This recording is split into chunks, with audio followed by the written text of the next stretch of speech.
राम नमस्कार। राम।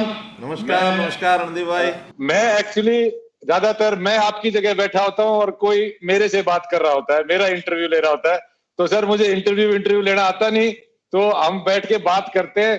जैसे कि प्रश्न है जो लोगों के और मेरे भी हैं, कुछ मैं लिख के ले आया हूँ, और आप अगर उसके बारे में बताओगे तो लोगों को थोड़ा पता चलेगा कि आपके दिल में दिमाग में क्या चल रहा है और कैसे सबका आप ख्याल रखोगे। तो सर मेरा पहला सवाल ये है कि 2 महीने बीत चुके इस महामारी को आए, कोरोना को आए, और हरियाणा ने इसको बहुत अच्छी तरह हैंडल करा है सर।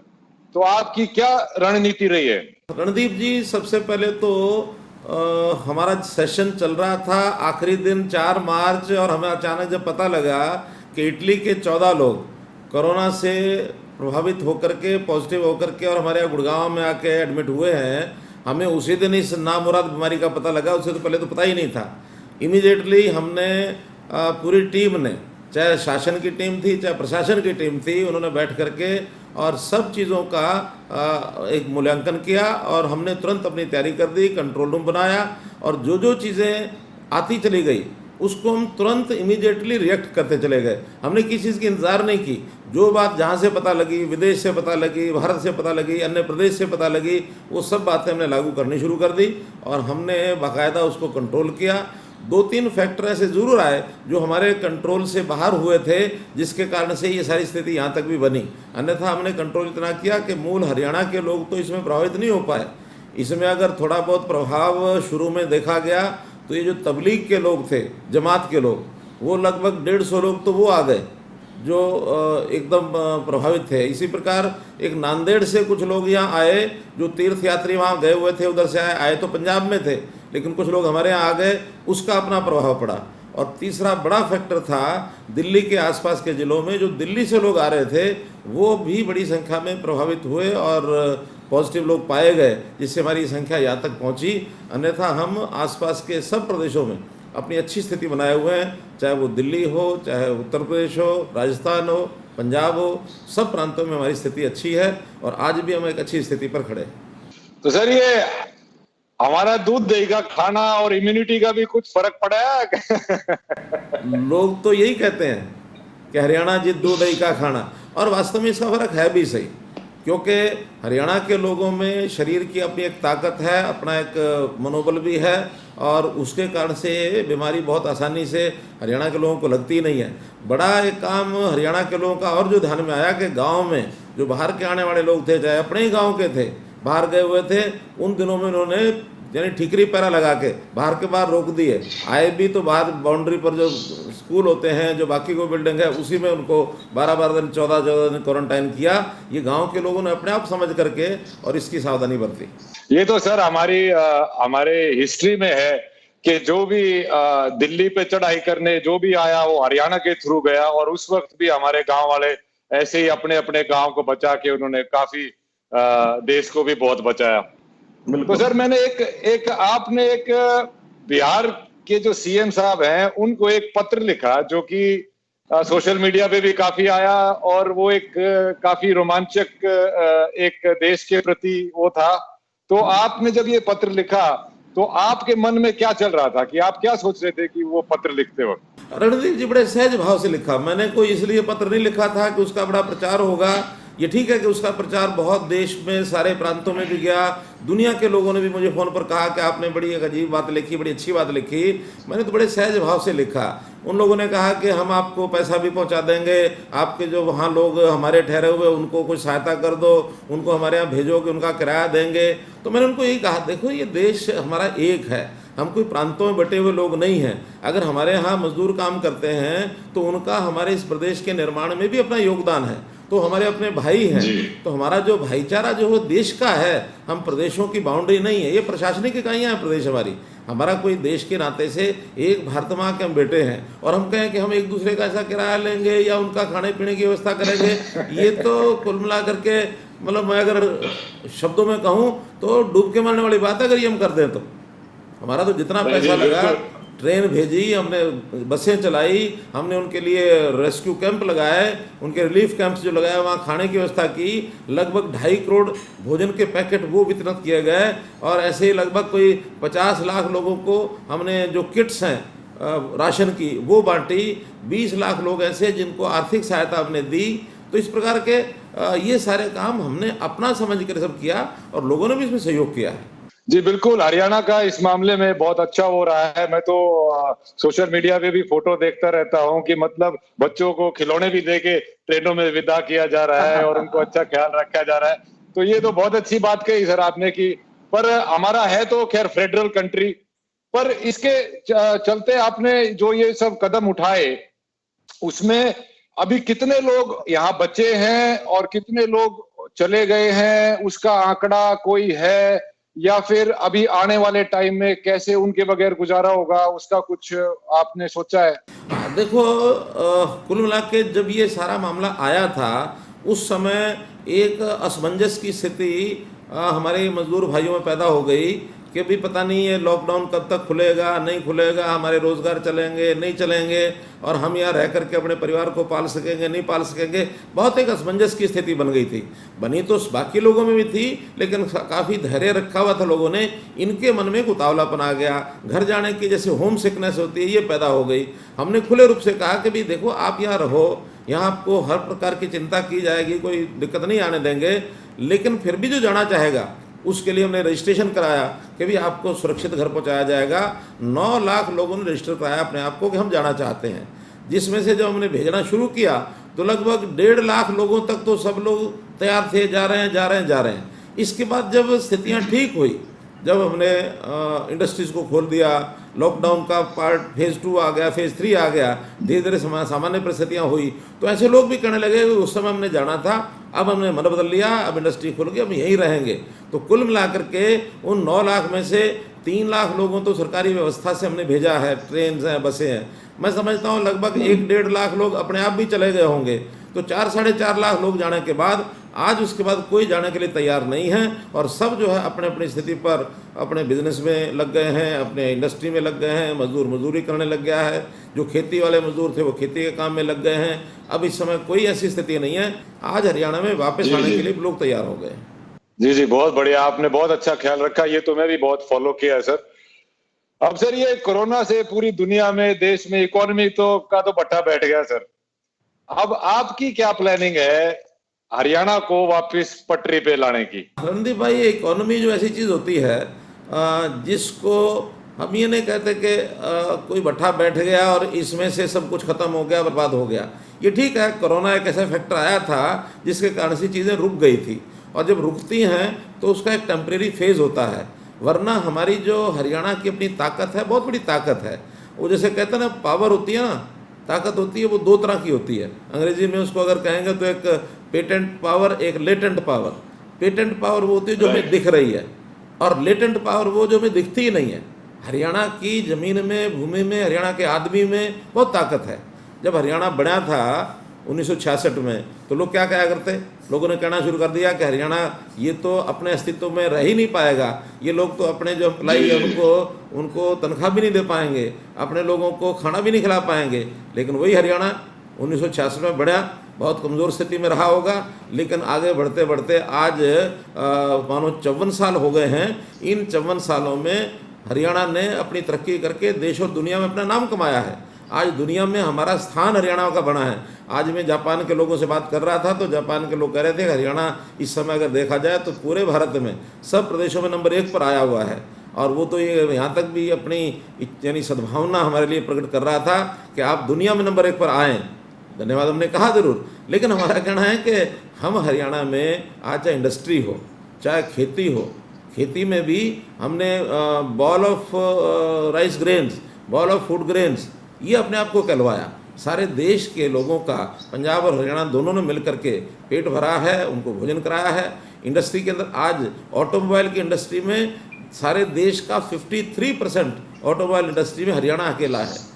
आज हम एक्सपोर्ट में आगे बढ़ रहे हैं। आज फौज के अंदर हम जाएं तो हमारी आबादी तो 2% है सारी देश की आबादी, लेकिन हम 10% संख्या में सारी अपनी जो फौजें हैं 10% हमारा हिस्सा उसमें है। तो हरियाणा बहुत आगे है, हरियाणा अपने आप को बहुत जल्दी संभाल लेगा। सब प्रदेशों ने हाथ खड़े कर दिए हैं आर्थिक दृष्टि से।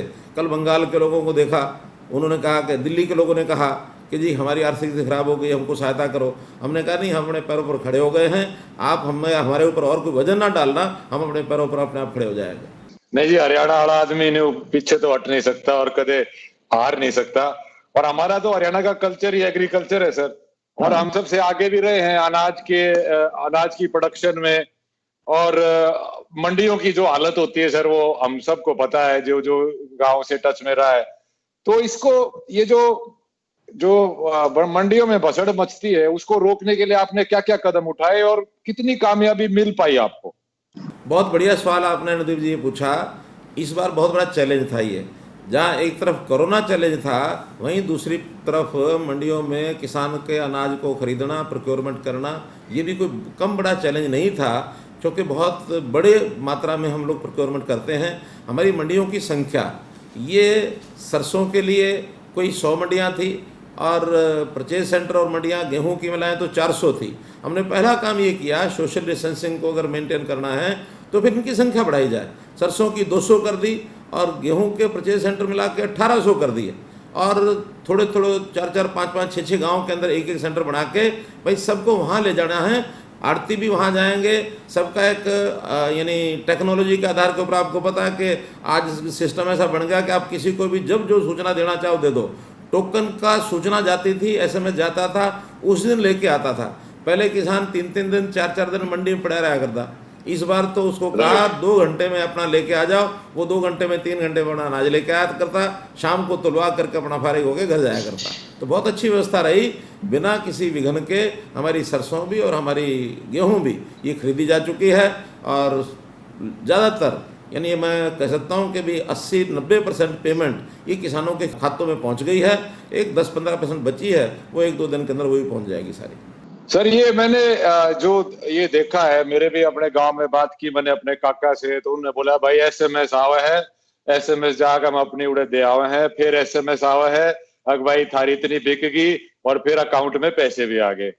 तो सर ये एक जैसे डायरेक्ट का अकाउंट में जैसे इस तरह पैसे आए हैं, ऐसे ही जो बीमे के जो फसल का जो बीमा होता है, उसके पैसे डायरेक्ट अकाउंट में नहीं पहुंच रहे। ये मैंने को सुनने में आया है, मैंने जो अपनी रिसर्च करी है, वो बोल रहे हैं कि बीच में इतने महकमे हो जाते हैं कि वो भी डायरेक्ट क्यों नहीं आती है हमारे पास। अगर जो बीमा की है, जैसे कईयों का तो 1-1.5 साल का भी कंप्लेंट है, पर वो मेरे को उसका कोई फैक्ट नहीं है। पर जनरली बात यह है कि बीमा के पैसे भी डायरेक्ट अगर ऐसे अकाउंट में जाए जैसे बिक्री के गए हैं, तो क्या उससे भी सहूलियत नहीं हो जाएगी सर? बात ठीक है आपकी, लेकिन रणदीप जी, बीमा जो है वो सरकार नहीं कर रही है। बीमा जो करती है कंपनियां करती हैं, और सरकार तो उसमें जो उसका प्रीमियम होता है ना, उसका एक हिस्सा, 1-2% हिस्सा तो किसान से लेते हैं, और कुल 11-12-13% के हिसाब से उसका ऑप्शन, उसमें टेंडर होता है। उस टेंडर के अंदर कौन सी कंपनी कितना पैसा लेगी, बाकी जो 9%, 8%, 11%, 10%, 2% से अलावा जो है वो आधा आधा सेंट्रल गवर्नमेंट और स्टेट गवर्नमेंट देती है।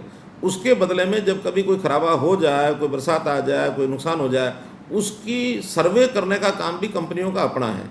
कंपनियों के कई इस प्रकार के सिस्टम हैं। एक तो उसमें टाइम लगता है, टाइम लगने के बाद उस सर्वे को फिर उसकी ऑथेंटिसिटी होती है, उसको ठीक है कि गलत है, उसकी एजेंसियां अलग होती हैं, और वो करते करते कई महीने ले जा करके फिर जाके जो पेमेंट पास होती है तो वो पेमेंट मिलती है। बीच बीच में कहीं उन कंपनियों से झगड़ा भी होता है, हम बीच में पार्टी बनते हैं सरकार के नाते। हमने बीच में पिछली बार 2 जिले, भिवानी जिला और सिरसा जिला, इन 2 जिलों का कोई 2 साल के बाद फैसला कराया, और कोई 500 करोड़ रुपया जो वहाँ फंसा हुआ था उनका निकलवा करके किसानों तक पहुँचवाया। तो कुल मिला के कंपनियों के द्वारा किया जाता है। हाँ, यदि आगे चल के सरकार का, क्योंकि केंद्र सरकार के हाथ में फैसला है, अगर ये ट्रस्ट मॉडल पर अगर हो जाए ना हमारा बीमा, तो ट्रस्ट मॉडल पर तो सरकार ने फैसला करना और तुरंत पैसा उठा करके दे देना है। आज भी जो लोग बीमा नहीं कराते, उनका जो खराबा होता है वो थोड़ा कम मिलता है। सरकार ने थोड़ा पैसा उसमें कम रखा हुआ, बीमे में ज़्यादा मिलता है, तो वो जो पैसा वो हम 1-1.5 महीने में देते हैं। इस बार जो मार्च में, फरवरी में नुकसान हुए हैं, वो अभी जून के अंदर वो सारा पैसा किसानों के खातों में चला जाएगा। सरकार का पैसा आज भी जल्दी चला जाता है। तो सर इसका कुछ एसओपी मॉडल, अब आप हरियाणा वाले आप बात कर रहे हो, तो आप इसमें कदम उठाओ और इसका ये इतनी बड़ी जो एक इमारत सी बनी, इसको काट के डायरेक्ट आप करोगे तो सबका फायदा होगा और वो भी होगा सर। अच्छा सुझाव है आपका, ये सुझाव अच्छा है, इसके ऊपर काम करेंगे। हाँ जी, तो एसओपी अगर पहले ही बन जाए ना सर, तो उसमें एकदम से भैया ये पूरा ये इतना सर्वे होके, और गवर्नमेंट तो मेरे ख्याल से, प्राइवेट में बात आते ही सर वो थोड़ा सा ऊपर नीचे हो ही जाता है। पर सर आपने एक और आपने बात करी जो कि मुझे काफी अच्छी लगी और मुझे तो फायदे की लगी, पर इसमें विरोध भी बहुत है। जैसे आपने मेरा पानी मेरी विरासत का जो लागू किया है, इसमें किसान यूनियन भी विरोध कर रही है, विपक्ष वाले भी विरोध कर रहे हैं, तो आप इसको कैसे लागू करोगे और एक आम किसान को कैसे समझाओगे कि भाई ये तेरे फायदे की बात है? रणदीप भाई, ये विषय लागू करने का कम है, ये तो किसानों का मन बनाने की बात है। जैसे आपने कहा कि कैसे समझाओगे, मैं अभी 2 जगह होकर आया हूँ, करनाल और कैथल, जहाँ 3-3 ब्लॉक के लोग आए थे और उनसे जो मेरी बातचीत हुई, मैंने उनको बताया देखो भाई, पहली बात तो ये है कि ये सवाल धान का नहीं है, ये सवाल मक्के का नहीं है, ये सवाल है पानी का।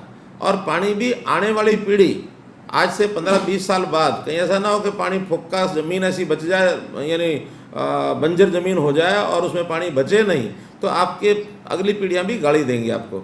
इसलिए पानी बचाना बहुत ज़रूरी है। उसी में से हमने एक स्कीम पिछले साल बनाई थी, ये पिछले साल थोड़ी लागू हुई, इस बार फिर हमने अपील की है कि 1 लाख हेक्टेयर ज़मीन के ऊपर इस बार धान लोग ना बोएं।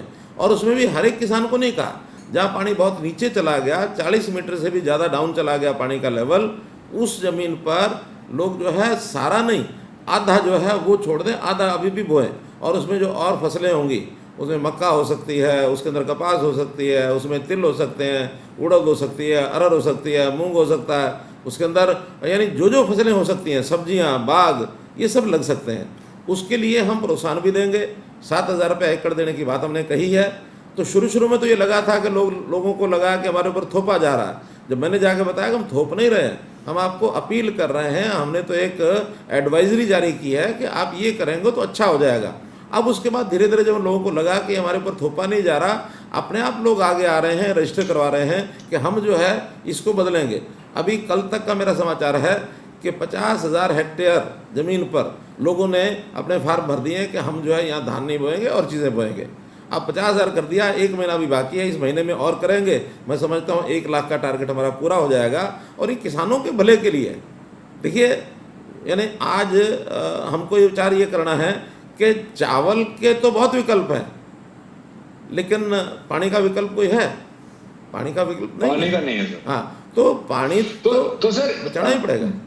तो सर पानी को जो वाटर टेबल जो नीचे चली गई है, उसको चार्ज करने के लिए एज अ गवर्नमेंट, एक तो पीपल्स पॉलिसी हो गई, उसको चार्ज करने के लिए, और जैसे यमुना भी, जैसे लॉकडाउन की वजह से यमुना का पानी भी साफ हो गया और हमारा जितना पूरब का हिस्सा है वो तो यमुना से लगता हुआ है, काफी पानी भी वहां से आता है, तो उसको प्रदूषण फ्री रखना और वाटर टेबल को ऊपर लाने में क्या स्टेप्स रहेंगे पर्यावरण को लेके? देखिए, जहाँ तक वाटर टेबल ऊपर लाने की बात है, इस बार हमने योजना बनाई है कि जो बाढ़ का एरिया है, जहाँ पानी ज़्यादा है, वहाँ पर बोर किए जाएंगे रिचार्जिंग के लिए।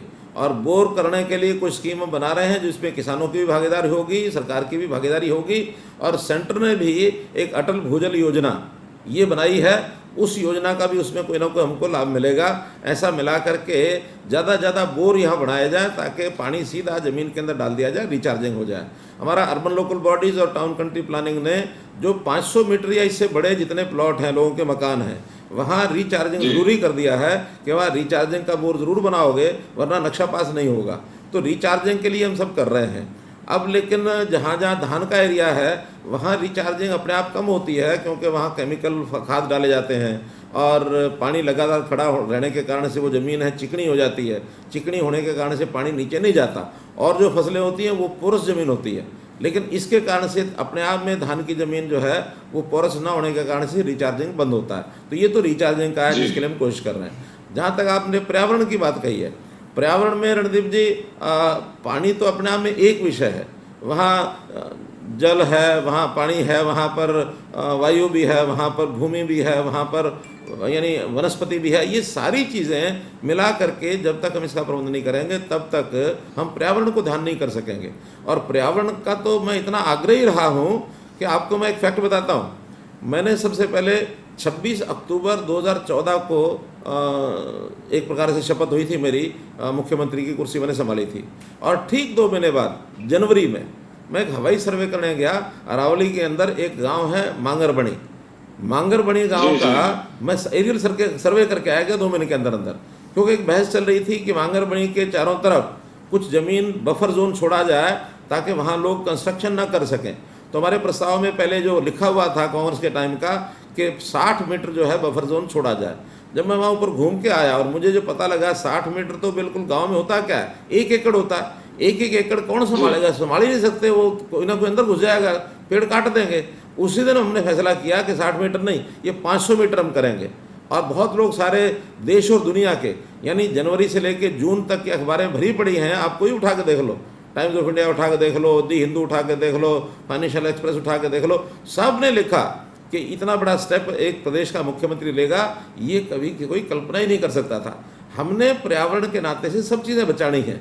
पर्यावरण को तो मैं भगवान का एक रूप मानता हूँ। भगवान यानी हाँ, जैसे भगवान में शब्द होते हैं ना, भय गय वय आ न, मैं भगवान को भय को कहता हूँ भूमि, गय को कहता हूँ गगन, वय को कहता हूँ वायु, आकांडा से अग्नि, और न से नीर। 5 चीजें आती हैं, भूमि है, गगन है, वायु है, अग्नि है और नीर है।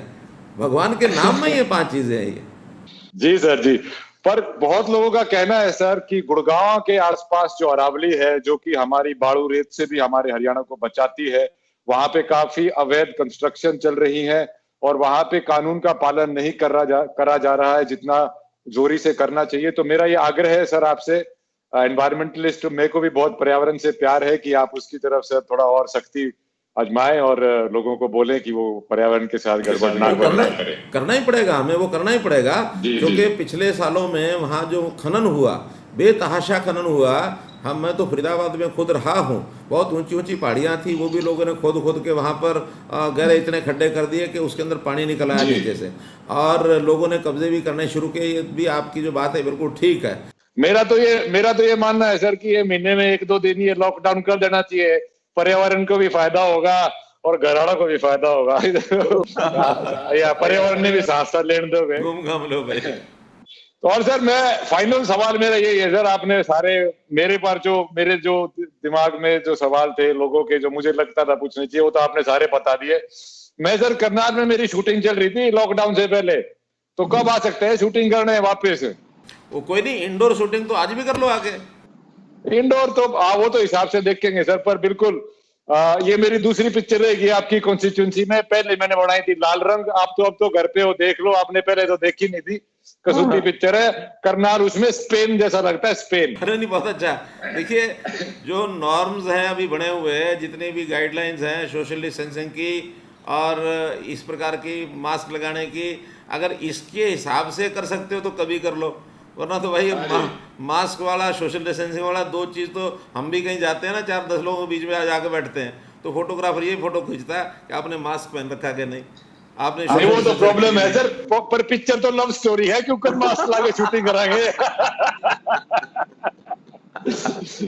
चलो सर, बहुत अच्छा लगा आपसे बात करके। निकलेगी कोई, वो भी निकलेगी, कोई निकली तो आप ही निकालोगे, हम तो क्या निकालेंगे, क्योंकि ये फील्ड आपका है, जरूर निकालो। कुछ जुगाड़ कराएंगे सर, करो। चलिए ओके सर, बहुत धन्यवाद, आपने बड़े खुल के जवाब दिए। धन्यवाद। और मेरा पहला इंटरव्यू या बातचीत करने का, दूसरे से करवाने का पहला अनुभव बहुत बढ़िया रहा sir. Okay sir, Ram Ram ji, Ram Ram.